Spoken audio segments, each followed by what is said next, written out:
Welcome to the Word and Journey podcast, conversations with friends about stories that shape us and make us think, and some stories that are just for fun. We're busy people reading books in realistic increments. Follow along in the book and join in the conversation, or just sit back and enjoy. Our aim is to unpack the story and offer you things to ponder. Either way, thanks for being here.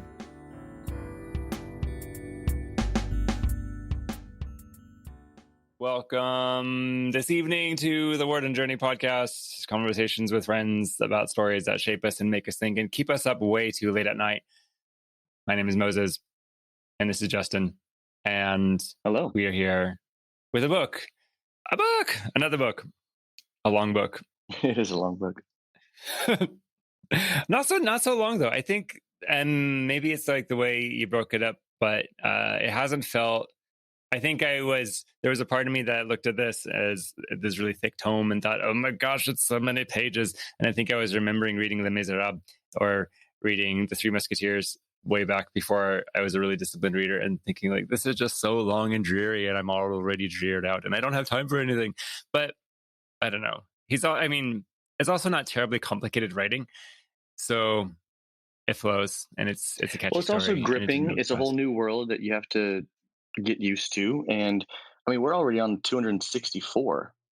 And I say long, but I don't mean that in a negative way. It's a long book, but I appreciate you shouting out the sections I kind of broke it down into, because I did really look at what would make sense for us, not only time-wise, but content-wise, themes, breaks in particular parts of the story, that whole thing. And so, we're already, what do you think, 40% of the way through or so, maybe 35, 40%. Yeah. See, I'm not opposed to a long story if it reads well. There's some stories that are just too long because like they take too many words to say what they need to say. I think I felt that way about The Maze Runner, which is kind of a waste of time anyway. Sometimes reading through Les Miserables, brilliant story. The story part was great. The copious amounts of French history interwoven into it, I didn't see as necessarily germane to the story, and that felt excessively long. But and I wonder about this with my own stories because I tend to write long, and I've never had a problem meeting word count. I've had problems exceeding them. So I hope that it is gripping the whole way through and not just fluff, although I think there is a good amount of fluffy fluff in there. So I need to defluff my fluff. Well, I think you've got your episode title, Defluff Your Fluff. Right, before the jumps get all jumpy on you. This could be interesting. So we're recording tonight.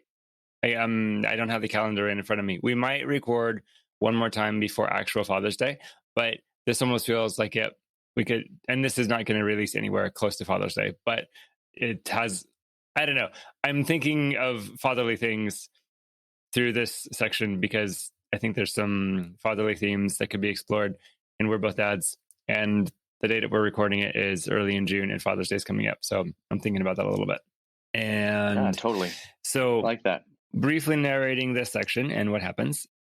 Last time on The Passage with Moses and Nix, Brad Wolgast and Amy Belafonte escape the compound in Colorado. Everybody dies. The vampires or the jumps get them all. And in this section, Brad takes them from Colorado to Oregon, which that was fun because we live in Oregon, and it's always fun to see your home state show up in a book. Yeah. And he takes them to, I'm going to forget the name, some summer camp, retreat center out in the woods. For a hot second, I was like, oh, is he going to take her to some camp that I know? Because I've been to a handful of retreat centers and camps over the years, but it was not one that I knew. It's probably somewhere near Klamath Falls though, because that's like very much legendarily in the middle of nowhere. I looked for it and I couldn't quite find it, like the exact name. He might have just taken amalgamation of a camp and a camp and a town or a couple towns next to it. There is a town that could make sense that is called the camp name, but I don't think there's a camp called that in that town, if that makes sense. Oh, is it just a made up camp? That's so sad. I was hoping it would be a real place. I bet it would be a really I famous know, me place too. And if maybe, you know what? it Maybe were it real. is No, because he did go to Milton's Dry Goods. and is out of place. Yeah, Milton is. I know that. Okay. Anyway, so he takes her to this old abandoned camp and sets up camp, sets up home, and basically they hide out for a year. And it's a lot of watching Wolgast shift out of FBI mode and shift out of special agent, almost killer mode, into very much like father homesteader mode. And he makes a home out of this abandoned camp, and he finds supplies, he chops wood, he plays games with Amy, he makes her comfortable, he finds food supplies. There's a couple times when he makes the long trek to the local store, which is also very remote, very out of the way. He has a cool interaction with the storekeeper there, finds a newspaper clipping. So our only hint of what's this section is, I like how this was written because it's written very peacefully. It just is really idyllic. It's Brad and Amy out in the woods, being very peaceful, kind of shifting into a father-daughter sort of rhythm as she's healing from her wounds and her sickness, and she's growing, and she's got some peculiar abilities and features going on now. It kind of feels like time stands still, the world stands still. And then Brad will poke his head out of at the country store, read a newspaper clipping, and find out, oh my goodness, the world's going to pieces. Mm-hmm. Death and devastation. And then they'll go back to more peace and quiet. There's this one time when the wildfires come, which again, local Oregonian, the wildfires are an unfortunate fixture in our experience almost every year, all over Northern California, Oregon, and Washington. So if anybody's reading the passage not from the West Coast, those sorts of fires are very real. They actually happen, and people get burned out of their homes in small towns, burn away. Pray for us every summer. And then eventually a nuclear warhead goes off nearby, and they start succumbing. Well, Brad starts succumbing to radiation sickness, and he gives Amy a hint of where to go if something happens to him. And then I think he dies, although it's sort of one of those like Jon Snow deaths where like he's like kind of poised to die, but they don't actually say he died, so who knows? But probably he's dead because he was both succumbing to radiation sickness, and then the vampire virus people were coming at him. So that happened. And then we shift out of the Year of Zero section into a new section, which is there's a notice of evacuation document that's inserted, and it's talking about they're somewhere on the East Coast. They're evacuating kids between a certain age because we're thrust back into the general populace for a few pages, and there's this evacuation document, and then there's a journal entry from the Journal of Ida Jackson, the Book of Auntie. This is written from the perspective of an older woman. She is reflecting on her experience of said evacuation, and it's this very chaotic, very turbulent, traumatic time when she's basically like ripped away from like all of her family, and she finds a cousin. They get on a train. A lot of kids die. A lot of people die.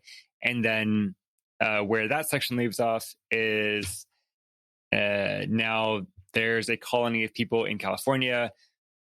Basically, everybody's dead. The world's dead, and they're starting over. And that's where we leave off. So that's the section we read, and that we get to comment on. Yep, that was pretty much two chunks there. Brad and Amy, and then Ida's journal. So you summed them up nicely. Yes, thank you. And I don't know about Brad. Says, mind if I just read the last couple paragraphs from his perspective?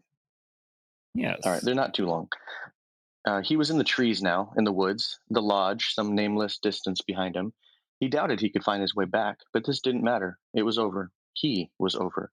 Even weeping was beyond his power. In the end, he thought, it came down to choosing a place. If you were lucky, that's what you got to do. He was above the river, under the moon, among the naked, leafless trees. He sank to his knees and sat with his back against one and closed his weary eyes. Something was moving above him in the branches, but he sensed this only vaguely.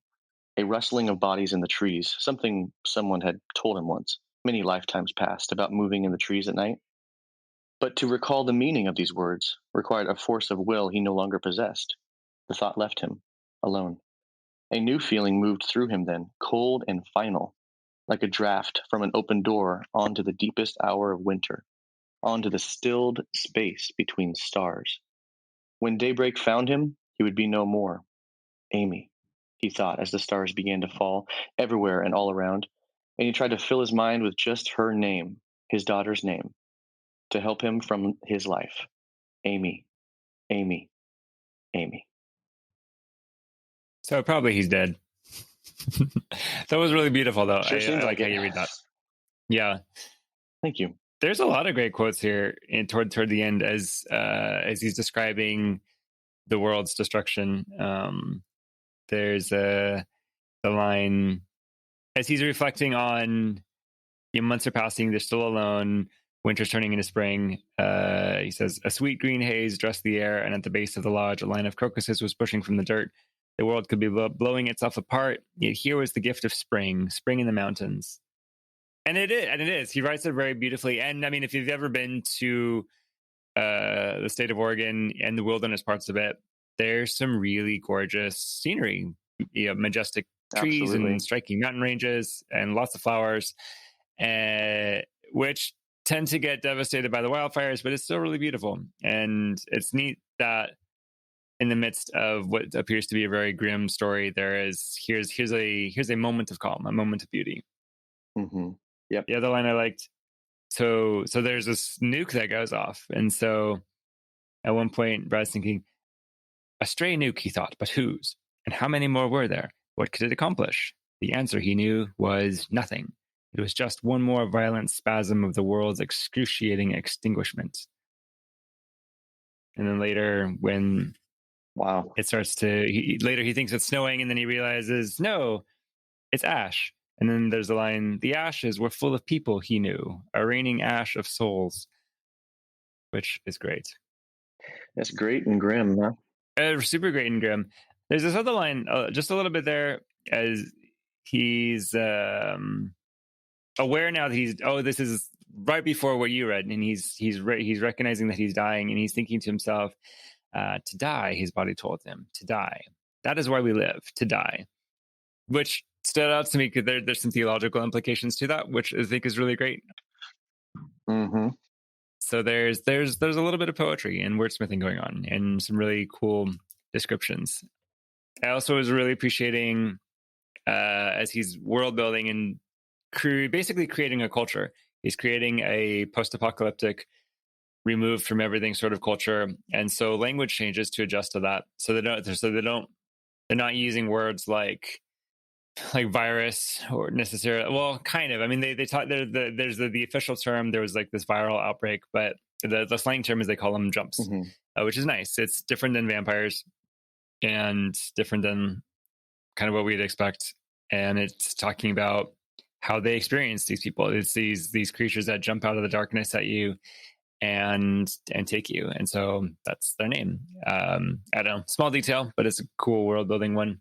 Yeah, and I like when Ida's writing and she says that her dad wrote, or her dad said, lots of names for them now, of course, flyers, jumps, smokes, drinks, and virals, but mostly jumps. Yeah. And a lot of names for them. A lot of names. It's a nice touch. I've heard somewhere you can kind of tell how important a thing is to a culture by how many words they have for it. I've heard that some of the northern Alaskan Native tribes have 52 words for snow, or something, or a lot, or something. Yeah, or something like some desert cultures have a really, really large number of words for brown, because that's just what they're around all the time.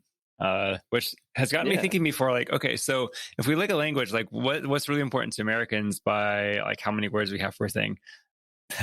Is it soda? Is it pop? Is it soda pop? Is it Coke? Right. Yes. Right. So the person who doesn't have the video feed, Nick's is holding up a can of diet soda to me over the feed, and that's what I'm naming. So let me think about another example. So there's coffee, there's brew, there's Joe, there's latte, there's mocha, there's Americano, there's lots of words for coffee, I think. coffee's Yeah, kind of important to us. Anyway, it's very important. so this section, what are some other themes, highlights from this section of the passage that stand out to you? Well, I want to kind of dive in to what you said regarding fatherhood. Our next recording session will actually be 2 days after Father's Day. So it's good that you brought this up now, especially because of this section with Walgast and Amy. It was a very it, it was very sweet. I felt like the way that he kind of settled in to this life with his, I mean, by all accounts, his new daughter. You know, he went through some of the memories he has with his ex-wife Lila and their daughter who died, and it's just really a fascinating thing to think about how he was thrust into this crazy, wild, weird situation, and he got a new daughter out of it somehow, some way. Like this world ending, you know, catastrophe happened, and he ended up with this sweet little girl who he takes care of. And there's some stuff with her. We didn't mention this. She's very sensitive to the light, and her skin is, I guess, it was more translucent. There were some physical effects of some of the tests that they were doing on her, and he adjusts. He knows that this all of these preternatural things are happening in and around them, and even to Amy. So he needed to adjust and do what he needed to do to save her and save himself and just ride out the storm of that first year. And so, yeah, to me, it was really sweet. And of course, it really sucks that the stray nuke goes off in proximity to them, where he gets exposed and starts having the symptoms of the radiation effects. And so, yeah, that really sucks. But the year that they spent together, how it was drawn out, I don't feel like it was too drawn out, actually. Like, I felt like it was a good amount of time that they spent on kind of recapping the year that they were together without going into too much detail, but just enough so you got the sense of kind of what kind of life they were setting up together there. So I thought that was really sweet. Mhm. And the way he kind of rolled right back into fatherhood, and not just, it didn't seem like he only took care of her physically, making sure she had sunglasses and she was wrapped up and all that stuff as she went outside, but really taking care of her, her emotional needs, and even her, Mhm. I guess, her social needs, doing games and talking to her, and just learning each other. So I thought that was a Yeah, very, yeah, kind of a sweet moment. I really appreciated it too because so me not knowing the story but starting to guess and anticipate where it's going, and especially over the course of a trilogy, I'm guessing we're headed into some sort of more grim, dark, post-apocalyptic adventure of that sort. Mad Max, all the rest. So, and if indeed Amy is to be a through line through that, I love that this gets to be part of the experience from an attachment perspective. She comes from a very chaotic origin with her mom. There was always a love between her and her mom, but her mom was also not able to be like very stable, very present for her. And I'm guessing that there's going to be a lot of dangers and threats coming up for her up till now.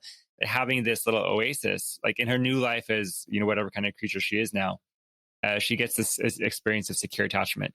Like you said, Brad is someone who he cares for her physically in a really nurturing, safe sort of way. He cares for her emotionally in a really safe, sort of well-boundaried way. And it gets to be, I'm just imagining her being like this 1,000-year-old creature who at least has this jewel of a memory of, one time I knew I was loved, or one time I was safe, or what there was one time there was a moment of peace before everything fell apart and I got to be part of it. I was at the Hmm. center of it. So that's just, I don't know, that feels super essential. And again, having a sense of how people's trauma narratives work out, where if there's any sort of refuge, any sort of haven, any sort of secure attachment, somebody who loves you, somebody who finds you worthy, being able to retreat to that and hold on to that is a really valuable thing. It's a really powerful little foundation. And so Amy has that, which is really, really sweet, I think. Yeah, totally. And to add to that too, it does give Amy, or it probably gave Amy a semblance of stability that she probably didn't really experience too much with her mom in their kind of more transitory life. And with as much as her mom needed to work and be out of the apartment or motel or wherever they were, she had to, even as a 3, 4, 5, 6 year old, had to really, if not fend for herself, at least learn how to do some things on her own and be by herself a lot. And so when her mom was out there, working or even, in prostitution, all these things, she was learning independence at a very, very young age. And with the frequent moves and all these other things happen in her life, to now spend this whole year in one, stationary place with this caring, loving, able-bodied man, probably would have given her a kind of a new sense of understanding of connection and relationship and just stability overall. Hmm. The learning bit is a really important consideration for parents, for guardians of young children, because yes, so Amy from birth to six, she is learning, and what's important to remember is that we're not necessarily talking about academic learning either. I mean, she picked up how to read somewhere. That's cool. The most important learning, though, that we do in that stage is how to relate to people, and then that's how to relate to ourselves. And a lot of that has to do with the sense of, am I safe? Can I trust people? Are my emotions welcome? Is my internal state valued? Do I get to be a person around you? And what some of the most powerful things that we learn in that stage is like what to do with our feelings, what to do with our identities, what to do with our needs. Do we put them out with an expectation that they'll be met in a safe and healthy sort of way? Do we hide them? Do we fear them? Do we, demand things from people because of them? Do we expect that the meeting of our needs will be met with pain? All of that is learned like in the first 2 or 3 years, and then reinforced over the next few. So that's the learning of childhood, along with language and motion and all of that. Intellectual learning is just a little piece of that. Exactly. I really like that too. Just thinking about all the things that my son has picked up in his year and 4 months of life. It's astounding that this tiny person can can develop this much in this short amount of time. I don't know the exact stat, but I think I've heard it said where the first 2 years of someone's life is like by far the most they'll ever learn, grow, develop, et cetera, in all facets. And so it's really been a joy to watch him grow up and start to understand, mimic our facial expressions and try to talk back to us, even though he can't form words yet, and pick up these, little idiosyncrasies from me and Melissa that are social cues. Like, how do you get that at not even a year and a half old on this earth? Like, it's just so amazing to me to see this. And so I'm just saying, like, to your point, it's really so true what Amy is going through with Brad, and picking up these new things from him. The social learning, the developmental stages of, now she's 5, 6, 7, but she's really like, if you notice, she has a lot of brilliance baked into her, especially since they gave her some stuff too. It seems like she really like accelerated her abilities and her knowledge. Yeah, she's accelerated in a way, and that's intriguing. The, I'm appreciating again, and as his writing style is growing on me a little bit, how there's a lot of stuff that's going on that you're kind of seeing the corners of, and it's enough. It's enough to get a sense for, oh, things are going on.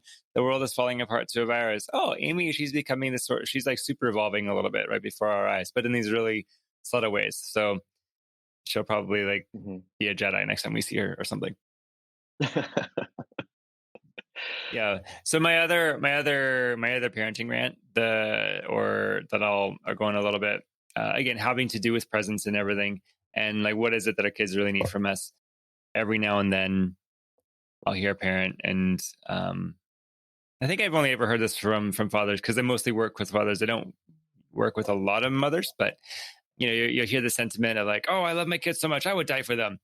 And I've heard this before from some parents who are like in a lot of ways like not really great present parents, or they're in some sort of trouble or something, and like trying to get their kids back or something. And that's just like a devastating situation anyway. I don't know, the sentiment of like, I love my kids so much, and the way that I demonstrate that is by saying, I would die for them. And so, okay, so let's say you do that. So you demonstrate your love by dying for your kid. So that means you get one brief moment of feeling like a hero, and then your kid is left in grief and bereavement and without a parent. That doesn't actually help them. Mm, What your kid mhm. actually needs from you is to live and to be emotionally present with them through their lives, and Oh, that's valuing good. them and their life and their experience, setting boundaries and all of that. But yeah, dying for your kid. Well, if we're going to invoke like the more Christian speaking, dying to self, like that's more valuable. But yeah, you need to live and be emotionally present for your kids. That's more helpful. Rant I over. like it. Let's talk about vampires. No, no, that's good though, because you think about what Brad and Amy were experiencing there on the mountain. Brad went to the store and down to the get some supplies and whatnot, get restocked, and shortly thereafter the fire happened, and he's like, oh man, what would have happened if I would have bit the bullet, or if one of the jumps got me, or if someone was crazily coming after me. And if he would have died, and then Amy's up there all alone in the cabin, and then the fires come, so no, he wouldn't be any good to her dead. So even if the statement or phrase, or even the heartbeat behind, oh, I would die for my kids, is good, there's still the lack of the practical awareness of the after effects of one's absence in a kid's life. Yeah. Yeah. I'm appreciating how this character is written as someone who is willing to die for her, and he does do some very sacrificial things on her behalf, and I know he dies eventually, and it's not specifically like a sacrificial death as much as just, it was his turn, but yeah, Hmm. he's very present with her, very persistently present, not trying to do anything heroic or flashy, just consistently meeting the needs, and that's huge. That's hugely powerful for kids, and our kids need that. Our kids need people to be consistently present with them, and this is lately my parenting challenge. So I my youngest is close to your son's age. He just turned 2, but my 5-year-old, my 9-year-old, they're needing different things from me. They're needing conversations. They're needing to be taken seriously. They're needing purpose. They're needing tasks. They're needing affirmations that I find them worthy already. And I think, and this is what's difficult, is I think they need me to model how to be a decent human being for Hmm. a variety of reasons. I find that difficult sometimes because I'm like, hey, I have feelings and irritations and vulnerabilities and insecurities too, and I haven't fully figured out how to manage those. And so there's yelling that happens, and I strongly dislike a lot of how we do things. But the more that you're aware of those things, the more you can help mitigate the quote unquote father wound that's often talked about. For the most part, it's on point. There are some things I kind of wrestle with that whole concept, but honestly, like it's there's a reason why it's out there, and that it's spoken about, because it's very common. So if we're thinking about these things now, and even if you or I have some things that we haven't fully dealt with or healed from or whatnot, at least we're discussing these things, trying to, like I said, mitigate that bent toward wounding them in some way or another, even if it's unintentional, in trying to talk things out or bring them up, preemptively, or being proactive in a certain action or conversation.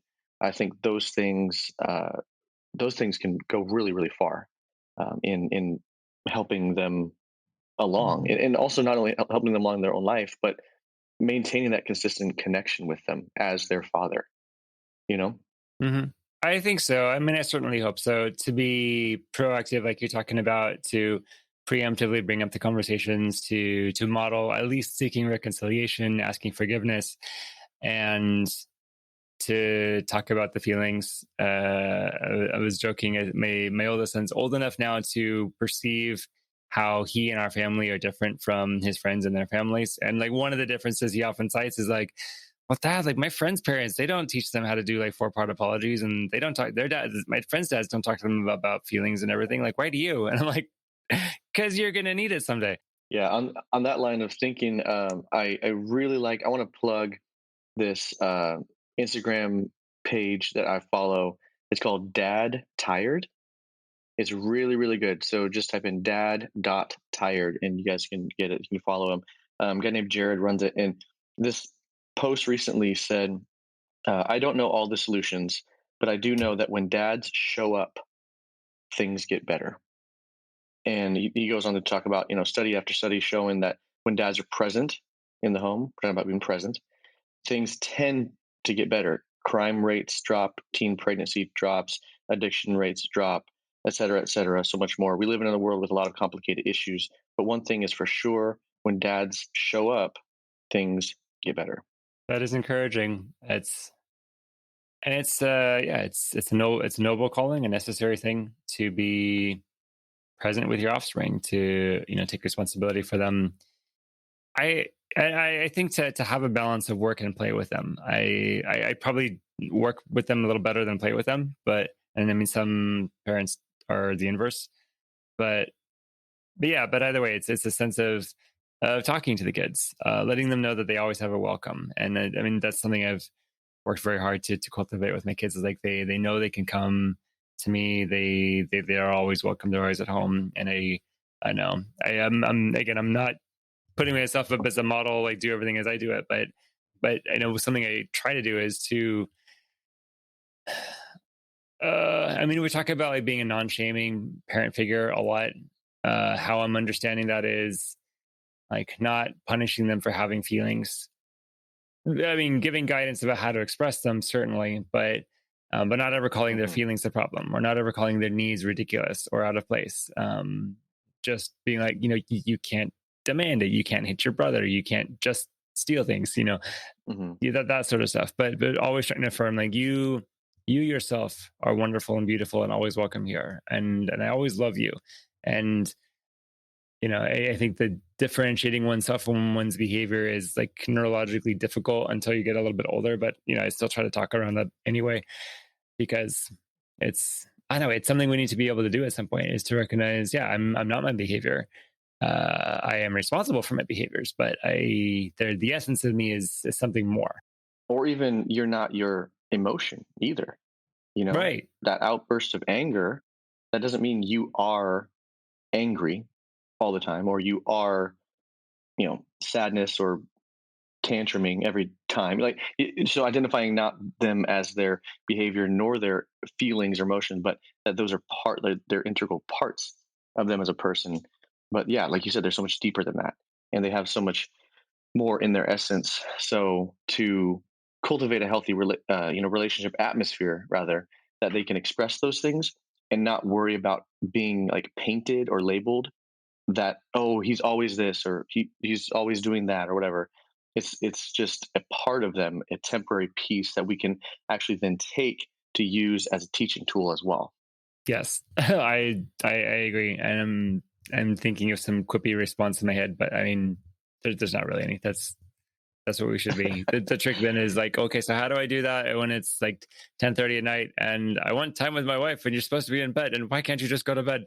And you know, little kids having their needs and needing things from you all the time. Those little kids.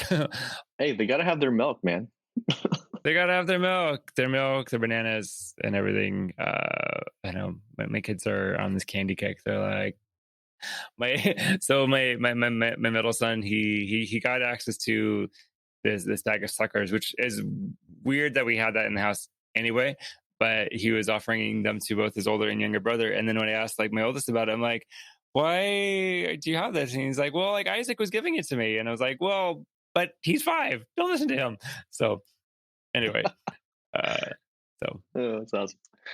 yeah, I love my kids. It's really great. I mean, they have their needs, but I mean, I might ruffle some feathers around being asked for stuff, but I mean, really, like, I can't imagine not having them or not doing everything I could for them. And uh, much as I like to take a break and sneak away for like a dinner with a friend or something. Like, I mean, I want to go back home. I want to go back and be with them and try to give them what they need and to guide them. And even when it's really frustrating and there's like a bunch of conflicts to mediate, I mean, I have my conflict avoidant parts that get really stressed out, but I want to be there. I want to be with my family, and I want to Hmm. do things differently than my parents did for me, and you know, save the world from ravaging vampires and nuclear wastes. Right.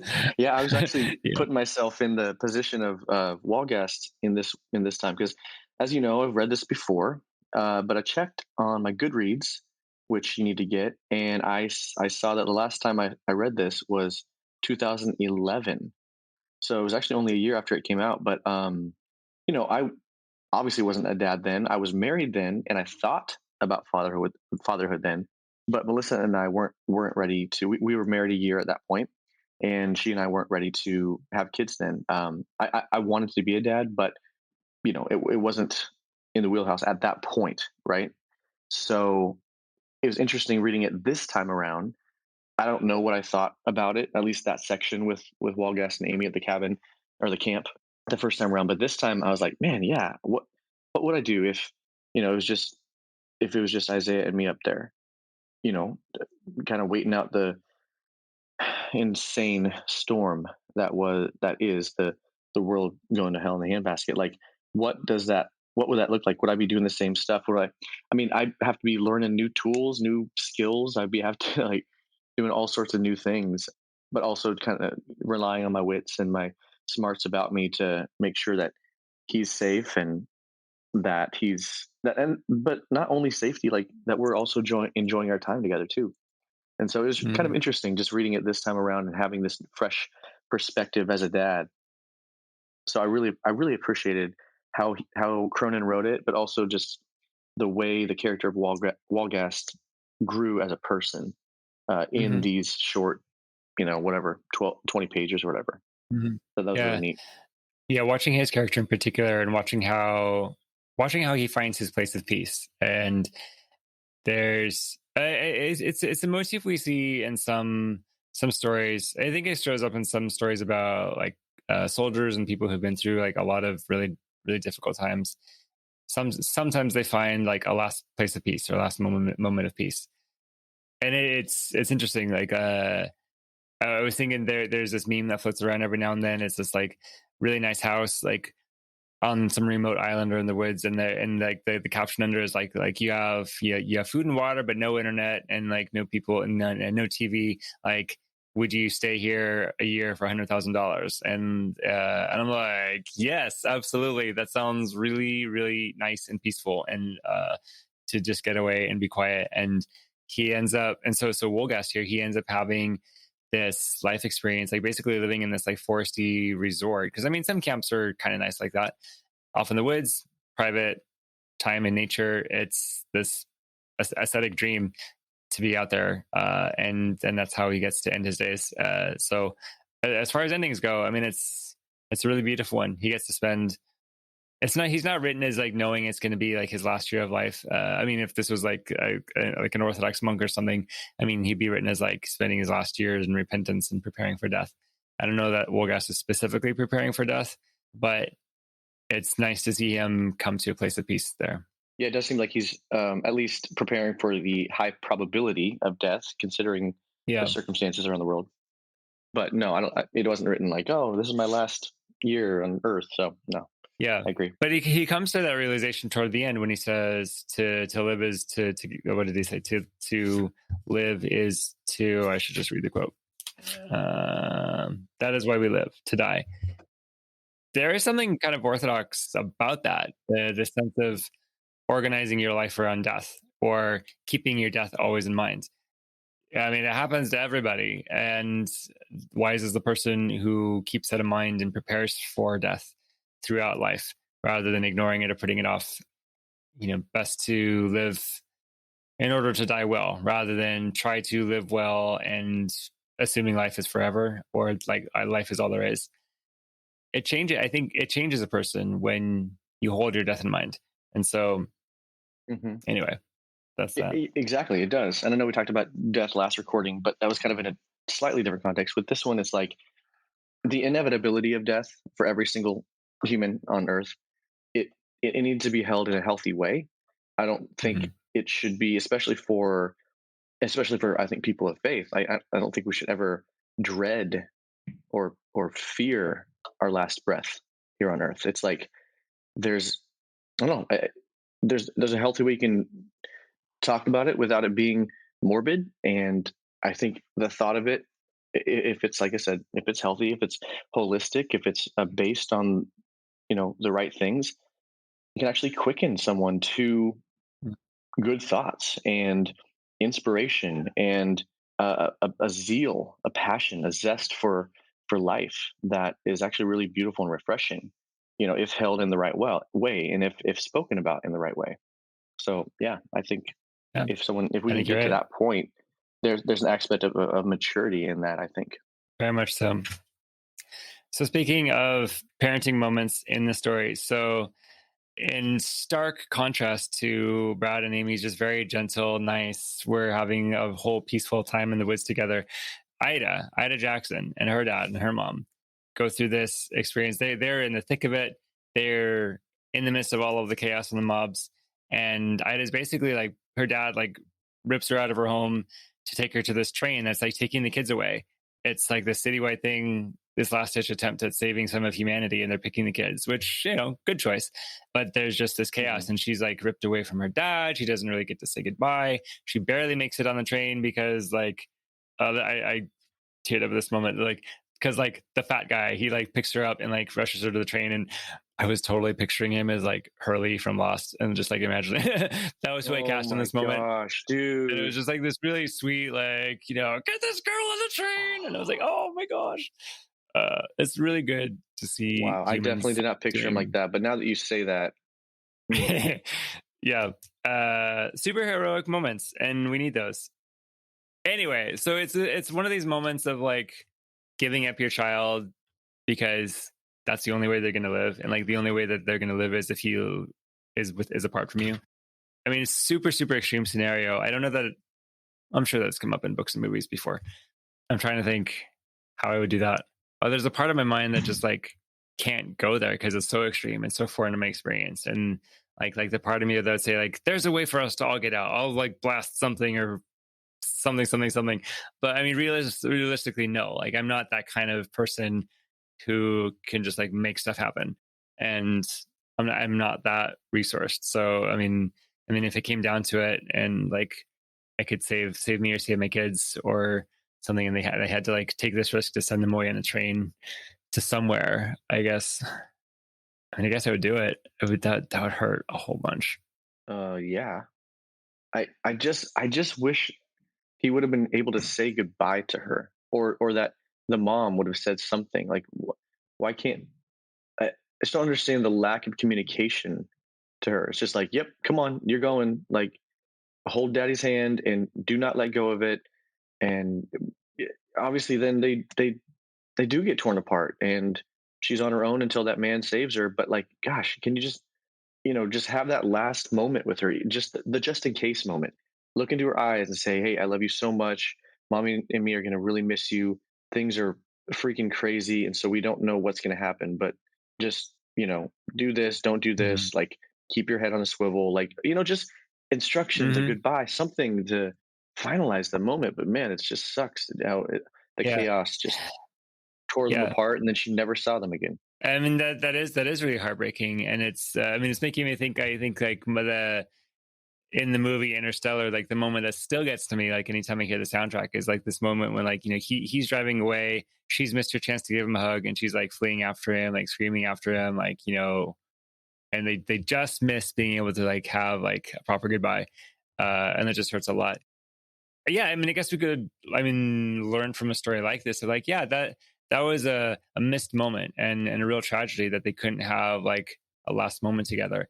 And so, how do we avoid that? Well, we prepare for things, or we don't assume a happy ending every day.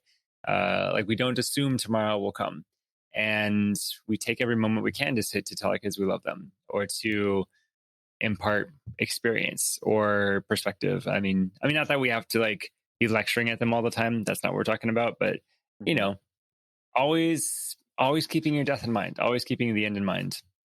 Yeah, just little reminders here and there. I was remembering a couple of the other movies where this sort of thing happens, and in those cases is with adult children. But there's a scene in oh sheesh, I'm forgetting the name of it. I think it's like Lady in Gold or something, but it's this movie about this elderly Jewish woman in America who's trying to get this painting back. It was like this really famous painting of her aunt that's still in Austria, I think, and it was painted in gold leaf and super famous, and it belongs to her, and she's trying to get it back, and that's the core story. And then the backstory is her escaping from, I think it was Austria, or it might have been Germany, but there's this moment where like her and her family are like holed up together, and then there's like one moment where she can escape, and they do get to say goodbye, but there's this very sense of like, whoa, we didn't expect this, and now we're saying goodbye for the last time, sob, which is kind of gut wrenching. And then the other moment I thought of like that was in like Deep Impact, where it's like Elijah Wood's like speeding along on his motorcycle, and then like he finds his wife and their kid or her little brother, and like her parents are like, kids, go away, we're never going to see you again, go away, because we're all going to die. Oh man, I haven't seen Deep Impact since probably like middle school. Right. So there's your obscure movie reference for the night. You're welcome. That's good, dude. Yeah. So shortish little section, but a lot's packed into there. A lot of major events, into the world and all that kind of thing. It is two short little sections there, but I did these two because they are both really different, right, from each other, and also they kind of thrust us forward a little bit more in the story. And I don't know if you peeked ahead, but after the year Not of very zero, much. well, the next section is it's set in 92. So 92 years later. all you have to do is turn, yes, or 91 years later. I mean, like, so that's just kind of like so that's why this was the transitionary part to go through. Yeah, no, it's I mean, it's a good transition. So I'm excited for finding out what happens, and I guess getting to meet a whole new set of characters. I think reading this section, I finally figured out how to read the story, like how to set my expectations for it. Okay. It was reminding me a little bit actually of Cloud Atlas. I don't know if you ever read that book. I saw the movie. I didn't read the book. Yeah, the movie was perplexing, pretty but perplexing. The book made a little bit more sense because each of the stories was told on its own, but it's 6 different stories, 6 different timelines, 6 very different genres. So I mean, it's like a wordsmithing wonder. But you going through it and you're like, okay, there's a connection between these all, and I have to adjust my reader expectations for every story because I'm jumping genres as well as centuries. And I'm kind of getting the sense of that in this story also, that it's just, we're not seeing many characters make it the whole way through. So I was a little bummed because I was starting to like Brad, and now he's dead. So I apparently will be getting to know Peter Jackson. He's coming up next. So we'll see what happens there. And that's the thing that we see a lot in this first, 3 sections, the first 260 plus pages, that we see that a lot of characters, they get some development, but a lot of them are just cut short because of the circumstances of the story, because of all the death and the jumps and everything. But what's interesting to me is that I was reading a couple of reviews from people, and some people disliked the fact that they thought there was poor character development. And I don't know if I actually agree with that. I think it's good development until they're no longer in the book. So like for me, I see like the development itself is pretty good, but I think a lot of people who were commenting about the lack of character development actually want more of a complete arc. But I think that's actually part of the story. I think that's where the chaos and the death reigning come into play, because it cuts off life. I can see that, and I think that's more my normal preference, is to follow a character for a longer time, get to know them, see more of a developmental arc. I like character arcs like that. A healthy expectation for a story like this could be that it's maybe it's not a character based story as much as a plot driven story or a world driven story. And in a sense, the characters are props in exploring, here's this world event that's going on.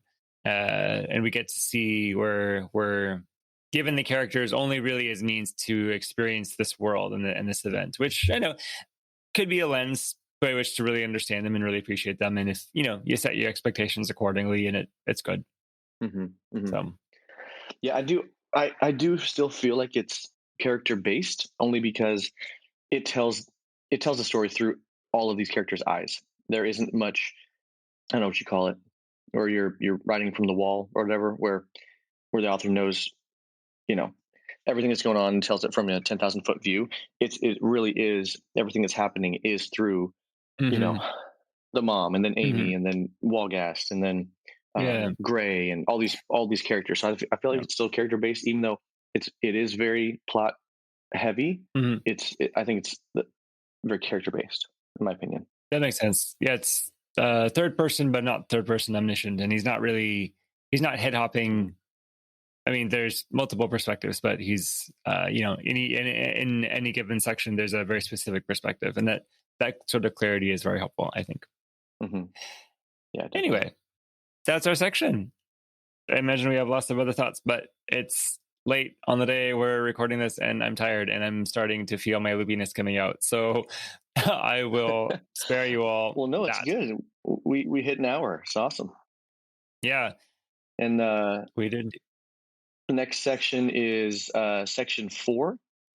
So if you're reading along with us, it's pages 264 all the way down through 355. That's at least on my version, which I have the paperback. I think we have the same version. I think this is yeah, you and I do. Yeah. But yes, the paperback 2011 Ballantine Books trade paperback edition. Come back next time. We'll have more chapters, more stories, and more post-apocalyptic joyful adventure. It'll be great. Yep. We have a lot of really good stuff to dive into next. It's actually, this is an awesome story. So there's a lot in these next few chapters where it kind of fast forwards a little bit into some exciting, intriguing stuff. All right. Well, I look forward to it.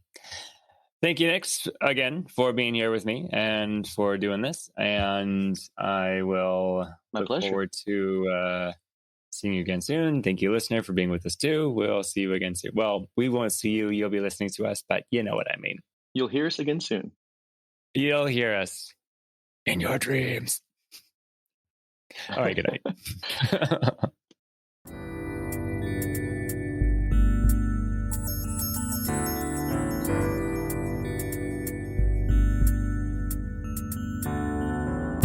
Word and Journey is a podcast by Moses Bernabe. If you like what you hear, consider supporting the show with dollars, reviews, or shares, or all of the above. Word and Journey can be found on most major podcast platforms and on my author Patreon at patreon.com/Moses Bernabe. Moses Bernabe can be found at mosesbernabe.com. Contact info for my most excellent co-hosts can be found in the liner notes. The podcast logo was designed by TJ Todd with additional development by Moses Bernabe. The theme music is by Aaron Esparza. This episode was mastered by Breakfast Puppies. Thanks for listening, and see you next time.